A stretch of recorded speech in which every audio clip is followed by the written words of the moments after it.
Nababahala ang Kamara sa ulat na posibleng pagbotohan ng Senado ang desisyon ng Korte Suprema kaugnay sa impeachment case laban kay VP Sara nang hindi man lang hihintayin ang kanilang legal remedies. Ayon kay House of Representatives spokesperson Attorney Princess Sabante, malinaw na hindi pa pinalampas siya ng Korte Suprema at bilang institusyon na may eksklusibong kapangyarihan na mag-initiate o mag-asikaso ng impeachment. Maghahain pa sila ng motion for reconsideration.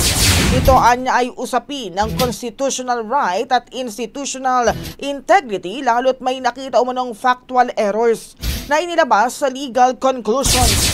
Ni Abante, dapat hintayin ng Senado na dinggin ng Supreme Court ang inihaing MR ng Kamara. Maaring magkaroon umano ng interpretasyon na binabaliwala ang due process kapag itinuloy ang isang premature na hakbang tulad ng pagbobotohan para abandonahin ang impeachment trial. Ang malala pa, ayon kay Abante, magiging political shortcut ito na magsasantabi sa papel ng Kamara sang-ayon sa konstitusyon. Kaya dapat panatilihin ang integridad ng impeachment process.